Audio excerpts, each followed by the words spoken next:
अब देखते हैं forms of power sharing. Political power को डिवाइड नहीं किया जा सकता। इसी धारणा के विरुद्ध पावर शेयरिंग का आइडिया सामने आया था। लंबे टाइम से यही मान्यता चली आ रही थी कि सरकार की सारी पावर एक व्यक्ति या किसी खास प्लेस पर रहने वाले व्यक्ति ग्रुप के हाथ में रहनी चाहिए। अगर फैसले लेने का पावर या फैसले लेने की जो पावर है वो बिखर गई तो तुरंत फैसले लेने और उन्हें लागू करना पॉसिबल नहीं होगा। लेकिन डेमोक्रेसी का एक बेसिक प्रिंसिपल है कि जनता ही सारी पॉलिटिकल पावर का सोर्स है। इसमें लोग सेल्फ गवर्नेंस के इंस्टीट्यूशन के माध्यम से अपना शासन चलाते हैं। एक अच्छी डेमोक्रेटिक गवर्नमेंट में सोसाइटी के डिफरेंट ग्रुप्स और उनके विचारों को ज़रूरी सम्मान मिलना चाहिए और पब्लिक पॉलिसीज तय करने में सबकी बातें शामिल होती है। इसलिए उसी डेमोक्रेसी को अच्छा माना जाता है जिसमें ज़्यादा से ज़्यादा सिटीजन्स को पॉलिटिकल पावर में हिस्सेदार बनाया जाए। मॉडर्न डेमोक्रेसी में पावर शेयरिंग के कई सारे रूप हो सकते हैं। आइए हम कुछ मोस्ट कॉमन अरेंजमेंट पर नज़र डालते हैं। ठीक है, पहला है डिफरेंट ऑर्गन्स ऑफ गवर्नमेंट जैसे लेजिस्लेचर, एग्जीक्यूटिव्स और जुडिशरी के बीच पावर शेयरिंग रहता है। इसे हम पावर को हॉरिजॉन्टल डिस्ट्रीब्यूशन कहेंगे क्योंकि इसमें सरकार के डिफरेंट ऑर्गन्स सेम लेवल पर रहकर अपनी अपनी पावर का उपयोग करते हैं। ऐसे सेपरेशन से ये इंश्योर हो जाता है कि कोई भी एक ऑर्गन पावर का अनलिमिटेड उपयोग नहीं कर सकता। हर ऑर्गन का दूसरे पर अंकुश रहता है, कंट्रोल रहता है। इससे अलग अलग इंस्टीट्यूशन के बीच पावर का बैलेंस बनता है। डेमोक्रेसी के बारे में क्लास 9th में पढ़ते हुए हमने देखा था कि हमारे देश में कार्यपालिका सत्ता का उपयोग करती है पर यह पार्लियामेंट के अधीन काम करती है। जज का अपॉइंटमेंट एग्जीक्यूटिव करते हैं पर वो जज ही एग्जीक्यूटिव और लेजिस्लेचर द्वारा बनाए गए कानून पर कंट्रोल रखता है। इस अरेंजमेंट का system of checks and balance भी कहते हैं। यहाँ पर एक पिक्चर दिया गया है। व्लादिमीर, सत्ता की बागडोर सिर्फ हमारे हाथ में ही रहे, याद रहे। 2005 में रशिया में कुछ नए लॉज बने हैं। इन लॉज को बनाकर रशिया के प्रेसिडेंट को कुछ और पावर सौंपी गई है। इसी वक्त अमेरिकन प्रेसिडेंट ने रशिया का दौरा किया। ऊपर दिए गए कार्टून के अनुसार डेमोक्रेसी और कंसंट्रेशन ऑफ पावर के बीच का क्या रिलेशन है? जिस चीज की तरफ ध्यान खींचा गया है उसकी पुष्टि में क्या आप कुछ और कार्टून जुटा सकते हैं? दूसरा पॉइंट है गवर्नमेंट्स के बीच डिफरेंट लेवल पर पावर शेयरिंग हो सकता है। जैसे पूरे देश के लिए एक जनरल गवर्नमेंट हो और फिर प्रोविंशियल और रीजनल लेवल पर अलग अलग गवर्नमेंट रहे।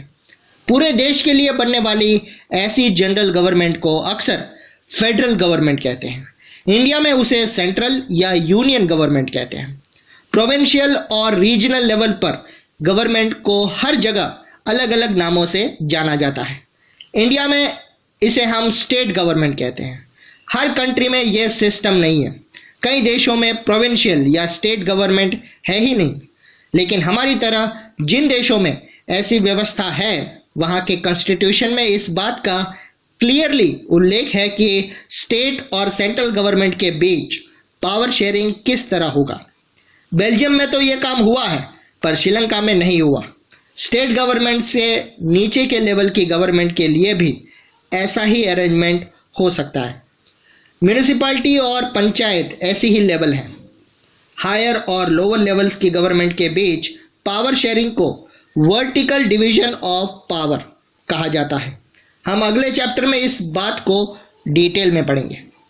थर्ड पॉइंट है power sharing different social groups, religious और लिंग्विस्टिक ग्रुप्स के बीच भी हो सकता है। बेल्जियम में कम्युनिटी गवर्नमेंट इस तरह की व्यवस्था का बेस्ट एग्जाम्पल है। कुछ देश के कॉन्स्टिट्यूशन में लीगल अरेंजमेंट में इस बात का प्रावधान है कि सोशल वीकर सेक्शन और वुमेन के लेजिस्लेचर और एडमिनिस्ट्रेशन में हिस्सेदारी दी जाए। पिछले साल हमने अपने देश में रिजर्व्ड कॉन्स्टिट्यूएंसी के बारे में पढ़ा था। इस तरह की व्यवस्था गवर्नमेंट और एडमिनिस्ट्रेशन में अलग अलग सोशल ग्रुप को हिस्सेदारी देने के लिए की जाती है ताकि लोग खुद को शासन से अलग ना समझे, यानी कि वो समझे कि हमें इंपॉर्टेंट दिया जाता है।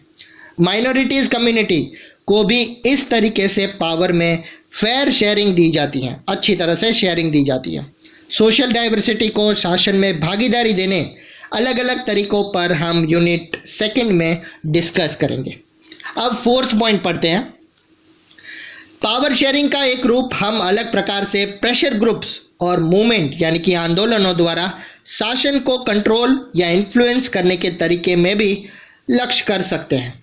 डेमोक्रेसी में लोगों के सामने पावर के दावेदारों के बीच चुनाव का ऑप्शन जरूर होना चाहिए। कंटेम्प्रेरी डेमोक्रेसी में ये ऑप्शन डिफरेंट पार्टीज के रूप में अवेलेबल है। पॉलिटिकल पार्टीज सत्ता यानी कि पावर के लिए आपस में कंपटीशन करती हैं। पार्टीज के ये कंपटीशन ही इस बात को इंश्योर कर देती है कि पावर एक व्यक्ति या ग्रुप के हाथ में ना रहे। एक बड़ी समय विधि पर गौर करेंगे तो पाएंगे कि पावर बारी बारी से अलग अलग आइडियोलॉजी और सोशल ग्रुप्स वाली पॉलिटिकल पार्टीज के हाथ आती जाती रहती है। इस बार पावर शेयरिंग एकदम डायरेक्ट दिखती है, क्योंकि दो या ज्यादा पार्टीज मिलकर चुनाव लड़ती हैं या गवर्नमेंट का गठन करती हैं। डेमोक्रेसी में हम ट्रेडर्स, बिजनेसमैन, इंडस्ट्रियलिस्ट, फार्मर्स और इंडस्ट्रियल वर्कर्स जैसे कई इंटरेस्ट ग्रुप को भी एक्टिव देखते हैं। गवर्नमेंटल कमिटीज में सीधी भागीदारी करके या डिसीजन मेकिंग प्रोसेस भी पावर शेयरिंग करते हैं। यूनिट 3 में हम पॉलिटिकल पार्टीज, प्रेशर ग्रुप्स और सोशल मूवमेंट के बारे में पढ़ेंगे। यहाँ पे नीचे दिया गया है पावर शेयरिंग के कुछ एग्जाम्पल ये हैं। ये पावर शेयरिंग की 4 टाइप्स में से किस में आते हैं।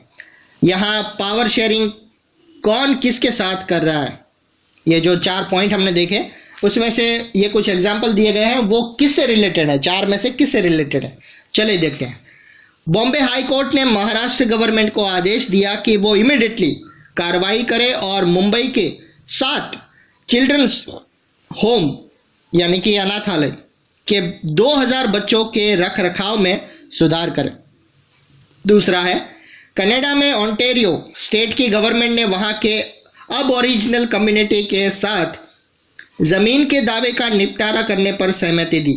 नेटिव अफेयर्स के रिस्पॉन्सिबल मिनिस्टर ने घोषणा की कि सरकार अब ओरिजिनल कम्युनिटी के साथ म्यूचुअल रिस्पेक्ट और कोऑपरेशन की भावना से काम करेगी। थर्ड है रशिया के 2 influential political parties, the union of right forces और द लिबरल याबलोको मूवमेंट ने मजबूत गठबंधन बनाने के लिए अपने संगठनों के विलय का फैसला किया। इनका प्रस्ताव है कि अगले पार्लियामेंट्री इलेक्शन में हम उम्मीदवारों की कॉमन लिस्ट बनाएंगे। और लास्ट है नाइजीरिया के वेरियस स्टेट के फाइनेंस मिनिस्टर ने एकजुट होकर ये डिमांड की है कि फेडरल गवर्नमेंट अपने सोर्स ऑफ इनकम को डिक्लेयर करे। वो ये भी जानना चाहते थे कि वेरियस स्टेट के बीच रेवेन्यू का बंटवारा किस आधार पर होता है। सो स्टूडेंट, ये था आपका chapter power sharing. I hope आपको पसंद आया होगा और इस चैनल को लाइक, शेयर और कमेंट करना बिल्कुल मत भूलिएगा। Thank you so much.